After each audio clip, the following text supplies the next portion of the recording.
السلام عليكم ورحمة الله تعالى وبركاته. كي دايرين بنات؟ لاباس عليكم؟ بخير؟ اموركم مزيانه؟ كنتمنى هذا الفيديو يلقاكم في اتم الصحه والعافيه. كما كتشوفوا غادي نصوب معكم الفقاص، كيجي رائع وكيجي هشيش وبدون تكسرات وكيجي ناجح 100%. كنتمنى هذا الفيديو ديالي من الاعجاب ديالكم، وما تنسونيش بالتعاليق وتابونوا عندي في القناه ودعموني باللايكات وتبارطاجيو مع الاصدقاء والاحباب. كنتمنى لكم فرجه ممتعه وندوزو المقادير والطريقه باذن الله. كنحتاجو لهذا الفقاص عندنا 6 ديال البيضات بحجم متوسط. هنا تشوفوا عندي 7، وحده غادي نخليوها للتزيين هي وخنيشه ديال نيسكافي ولا معلقه صغيره د نيسكافي باش كندهنوا الفقاص في التالي. هنايا كي قلت لكم 6 ديال البيضات حجم متوسط.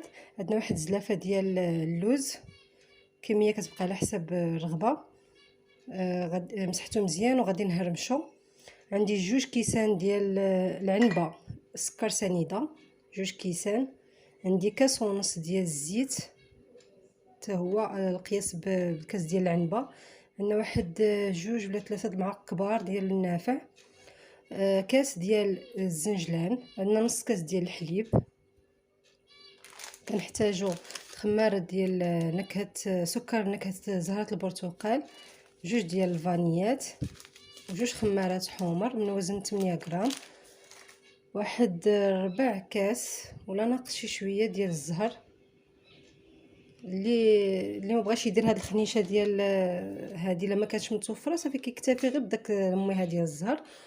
في هاد الفقاص كنحتاج كيلو وربع ديال الدقيق. يمكن نحتاجو كامل يمكن لا. صافي هادو هما المكونات ديال الفقاص. ندوزو للطريقه باذن الله. غادي ناخد خلاط كهربائي، غادي ندير فيه البيض. بسم الله. عاد غادي خليت البيضه اللي غادي نحتاج للتزيين في التالي. غادي نزيدو السكر سنيده، الزيت، وداك نص كاس ديال الحليب. صافي وغادي نخلطوا هاد المكونات مزيان حتى يولي الخليط ابيض، وغادي نرجع معكم. كما كتشوفوا من بعد ما طحنت الخليط ديالي كما كتشوفوها كيجي بحال هذا الشكل هكا. هاد العمليه هادي ملي كنطحنوا في هاد البيض، ملي كنطحنوا في المونيكس كيخلي لنا الفقاص كيجينا هشيش وخفيف، كيجي زوين، ما كيجيش ثقيل. من بعد كنقلطوا الفاني، كنزيدو الفاني، 2 خنيشات ديال الفاني، خنيشه ديال سكر منسم بزهره البرتقال هي هادي اللي ما كيعرفهاش، كتعطي واحد المذاق زوين بزاف. كنزيدو داك الربع كاس ديال الزهر، كنزيدو داك الكاس ديال الزنجلان والنافع كذلك حتى هو، واللوز اللي هرمشنا كما كتشوفوا انايا هرمشتو جا بحال هكا، خليتو شويه طريفات كبابرين باش يجيو باينين. صافي كنخلطو مزيان.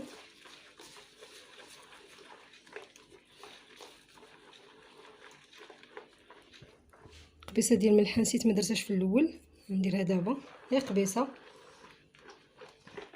صافي كنخلطو مزيان وكنبقاو نزيدو الدقيق شويه بشويه، كنزيدو الطحين شويه بشويه،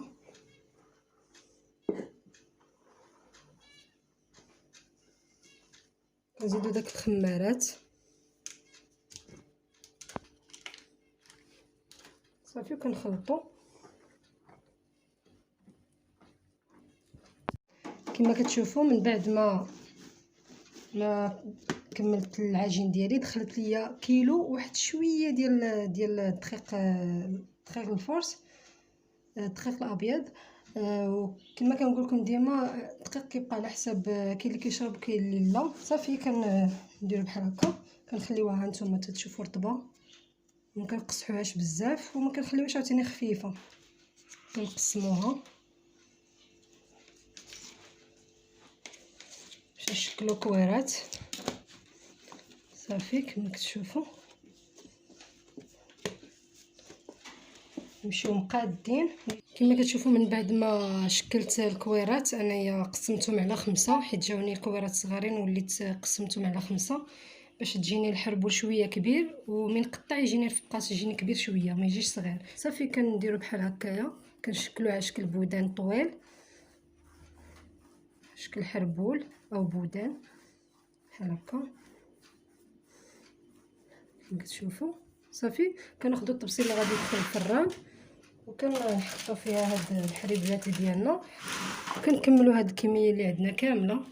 شكلتهم بحال هكايا ها انتم كما كتشوفوا درتهم في الطبسيل اللي غادي يدخل الفران. غادي ناخذ واحد البيضه اللي خليت قبيله غادي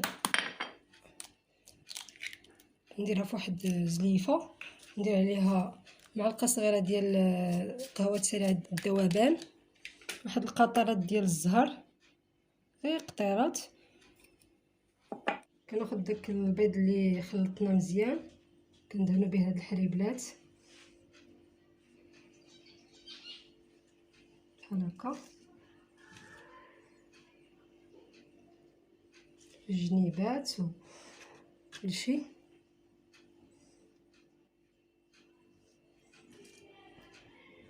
من بعد ما دهنت الحليبلات كاملين كناخذ واحد الفرشيطه كنزينو بها كتعطينا داك المنظر مزيون بحال هكا.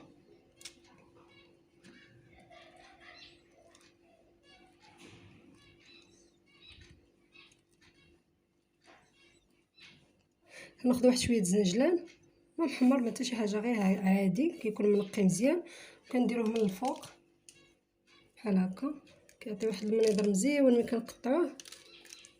هذه كاضافه اللي بغى يديرها اللي ما بغاش يديرها ماشي ضروري. اللي بغى يدير اللوز ايفيلي كذلك حتى هو كيجي المنظر ديالو مزيان من الفوق. واللي بغى يكتفي غير هكاك بداك خطيطات ديال اللي صوبنا بالفرشيطه صافي كيجي احسن. شوفوا من بعد ما ساليت من بعد ما ساليت الحليبلات ديالي كندخلو للفران بارد وكنقص البوطه وكنخليه يطيب على مهلو صافي حتى كيتنفخ وكنهبطوه لتحت يتحمر شي شويه. صافي هادشي اللي كاين. ومن بعد ملي كنخرجوه من الفران كنخليوه في نفس الطبسيل وكنديروا عليه واحد زيف او فوطه تكون فازقه شويه وكنغطيوها عليه وكنخليوه حتى كيبرد تماما مزيان باش ملي كنبغيو نقطعوه ما كيتهرسنا ما حتى شي حاجه. صافي غادي ندخل دابا الطبسيل الفران. كما كتشوفوا من بعد ما خرجتهم من الفران كيجيو على هذا الشكل هكا هانتوما كتشوفوا كيجيو منفوخين. صافي كنخليهم وكندير عليهم واحد المنديل يكون فازق منديل هكا يكون فازق كنغطيو عليهم حتى كيبردوا تماما باش ما يتفرتوش معنا من بعد.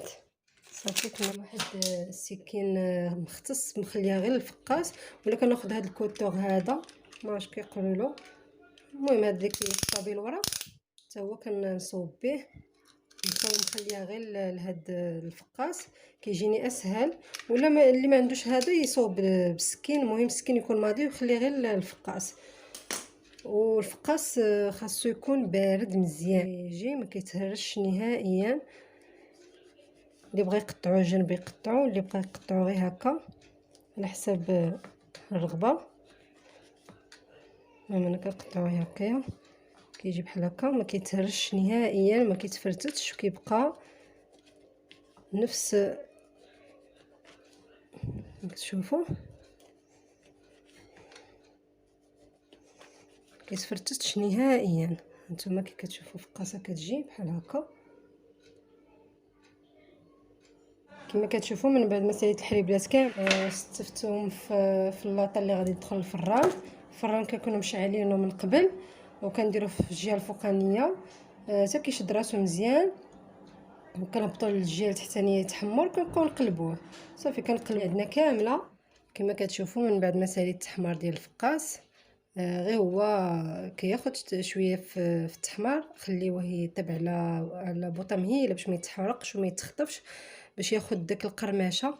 كما كتشوفوا انا دابا قدمته في طبق التقديم كيجي على هذا الشكل هكا كله كيجي مذهب كله لون واحد كما كتشوفوا. كيجي على هذا الشكل هكا، كيجي مقرمش وكيجي لذيذ.